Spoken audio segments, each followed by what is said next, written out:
ॲथरच्या दमदार स्कूटर्स आता कुडाळमध्ये. ॲथर 450 आणि ॲथर रिस्टा.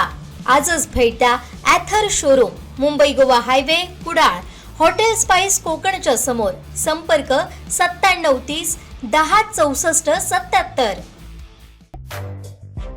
भोंदूबाबा अशोक खरात सोबत माजी मंत्री आमदार दीपक केसरकर यांचे नेमके संबंध काय आहेत याची सखोल चौकशी झाली पाहिजे. सत्तेतील सहभागी असलेले 9 मंत्री यात असून आमदार केसरकर यांचीही बाजू विसंगत वाटते आहे. यामुळे रामराज्य असणाऱ्या सावंतवाडीचं नाव खराब होत आहे.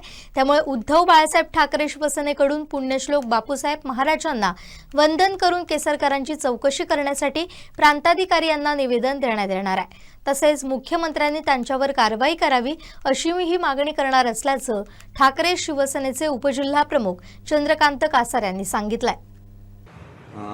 आज तुम्हाला बोलवण्याचं एक महत्त्वाचं असं कारण की गेले कित्येक दिवस आम्ही शिवसेना उद्धव बाळासाहेब ठाकरे या पक्षाकडून प्रेस वगैरे असं काहीच झालं नाही. आणि आत्ता महाराष्ट्रात जे काही विषय चालले आहेत ते एवढे घाणेरडे चालले आहेत की जे आपण आपल्या विधानसभेतनं जे आमदार निवडून दिले आणि ते एका खराब प्रकरणात दोषी दिसत आहेत, त्यांचा सहभाग दिसतोय. खरं म्हणजे दीपक केसरकर रामराज्य आणू पाहत होते ह्या विधानसभेवर आणि असं म्हणून ते गेली 17 वर्षे आमदार म्हणून, काही कालावधी मंत्री म्हणून सुद्धा कामकाज केलं. आणि ज्यावेळी अशा घाणेरड्या प्रकरणात त्यांचं नाव येतं म्हणजे सावंतवाडी विधानसभेचं एक ह्या विधानसभेला लागलेला कलंक आहे. आणि त्याच्यासाठी तुमच्याशी काही गोष्टी बोलाव्यात म्हणून तुम्हाला आमंत्रित केलं आहे.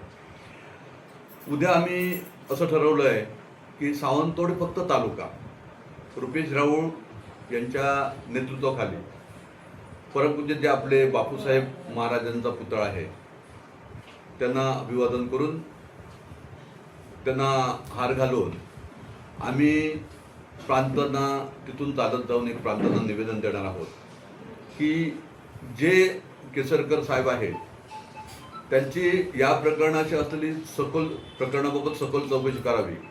परत गेली कित्येक वर्षे हे जे भोंदू बाबांबरोबर ह्यांचे जे काय संबंध असतील ते तपासावेत आणि यांना ताबडतोब आम्ही मुख्यमंत्र्यांनाच निवेदन पाठवू.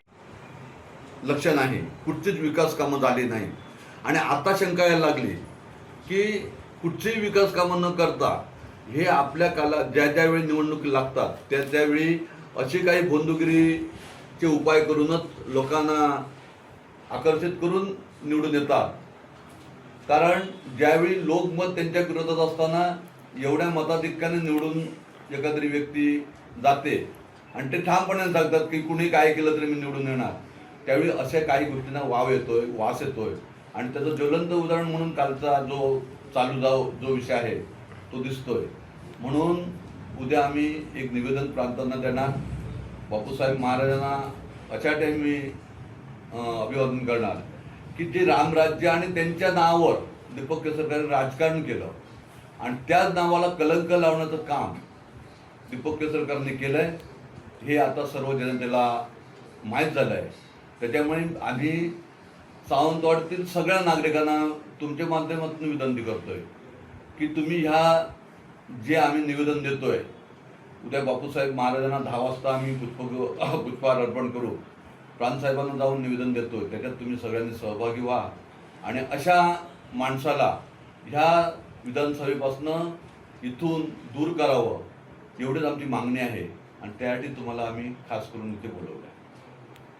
कसं आहे की आम्ही लोकशाही म्हणून ज्या काही गोष्टी करायच्या आहेत त्या निश्चित तशा स्वरूपाचे करणार. आता जर मंत्रिमंडळात जर बघितलं तर 9 मंत्री त्यात सहभागी आहेत असं दिसतंय. किंवा बाकीची जी नावं आहेत ते काल मुख्यमंत्र्यांचं असं एक स्टेटमेंट येतं आहे की मंत्र्यांचा कोणाबरोबर फोटो असू शकतो. पण दीपक केसरकरांच्या बाबतीत काय होतंय की दीपक केसरकरांच्या बाबतीत जे प्रश्न उपस्थित होत आहेत किंवा तिथे जे पत्रकार परिषद होत आहेत किंवा तिथे जे दीपक केसरकर आपण जे म्हणतायत ती कुठेतरी विसंगत अशी बाजू दिसते. आणि दीपक केसरकरांबरोबर कायम त्यांचे फोटो कायम दिसत आहेत. त्याचबरोबर असाही एक वास येतोय की हे जे गुवाहाटीला गेले शिंदे वगैरे सगळे, याचा करता करविता हे दीपक केसरकर आहेत. कारण दीपक केसरकर हे सावंतवाडीत अशी गेली कित्येक वर्षाचे लोक बोलत आहेत की दीपक केसरकर बुवाबाजी गंडे दोरेबी वगैरे जे काय आहे त्याच्यावरच राजकारण करतात, असं काही गेली कित्येक वर्ष लोक बोलत आहेत. पण त्याच्यावर विश्वास नव्हता आमचा, पण तो आज कुठेतरी आम्हाला तो दिसतोय, खरा असं जाणवतोय. आणि त्याच्यामुळे आम्ही दीपक, आता आम्हाला माहिती आहे ते आता कोण किती कोणाला न्याय देणार हा विषय नाही, पण आमची लोकांबाबत असलेली भावना, लोकांसाठी जे आम्ही काय करतो हे लोकांसाठी, लोकांना पटवून देण्यासाठी जो आहे उपक्रम, तो आम्ही उद्या करतोय. 100% बुवाबाजीवर निवडून येत आहे. असं नाही तर ते एवढं मताधिक्य घेऊच शकत नाही. कारण विकास तुम्हीच बघा ना, कुठचंही विकास काम न करता एवढ्या 80,000 मताधिक्याने ते निवडून येत आहे.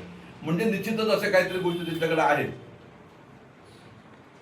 की दीपक केसरकरांबरोबर आम्ही गेली 10 वर्ष काम केलं, पण दीपक केसरकरांबरोबर आताचे जे काम करतायत, दीपक केसरकरांबरोबर आता जे नेतेगिरी म्हणून जे वावरत आहेत ते लोक, त्या लोकांचं हे म्हणणं होतं की दीपक केसरकरांच्या विरोधात ज्यावेळेस ते काम करत होते तेव्हा म्हणणं होतं की दीपक केसरकरांच्या हातात हात द्यायचं का बोलणं होते, ते हातात हात देत नाही.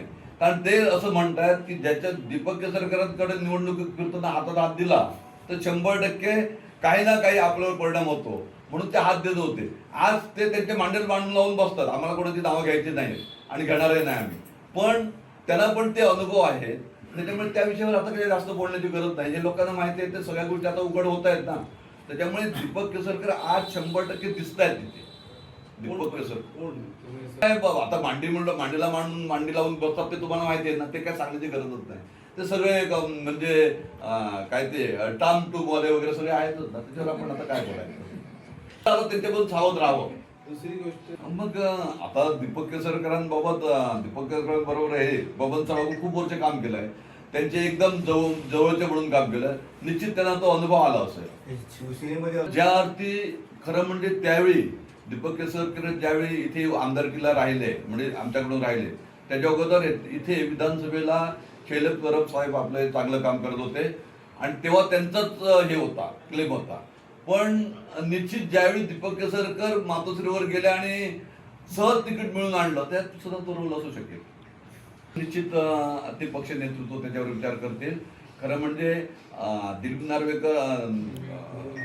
मिलिंद नार्वेकर हे मुंबई विधान परिषदेवर गेले आहेत आणि पक्ष नेतृत्व त्याच्यावर विचार करतील. तो काय विषय आमचा नाही, पण आम्ही दीपक केसरकरांना निवडून दिलं इथे. आणि मुख्यमंत्र्यांनी सांगितलं तर मुख्यमंत्र्यांचे फोटो आहेत ना त्यांच्यावर. असं आहे की कोणावर कोणाचा फोटो असणं आणि त्यांच्यावर वावरणं याच्यात फरक आहे ना. दीपक केसरकर जे फोटो आहेत आणि दीपक केसरकर जे बोलत आहेत त्याच्यात जर तुम्ही तपासलं तर बऱ्याचशा अंतर दिसत आहेत ना. म्हणजे हा सर्वसामान्य माणूस ते जे अंतर आहे ते निश्चित ओळखू शकतो.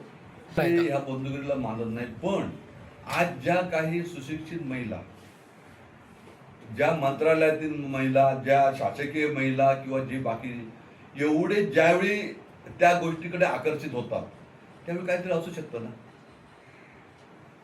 आम्ही निश्चित मानत नाही, पण हे काय होतंय ह्याच्या मागे सुद्धा काहीतरी विषय आहेतच ना. निश्चित पक्ष नेतृत्वाचा तो विषय आहे. माझ्या माहितीप्रमाणे मला असं वाटतंय, माहितीप्रमाणे म्हणण्यापेक्षा मला असं वाटतं एक सर्वसामान्य कार्यकर्ता म्हणून खराचा दिवस थोडेसे असतील, कारण राजकारणच हे अशा पद्धतीत चाललंय सध्या.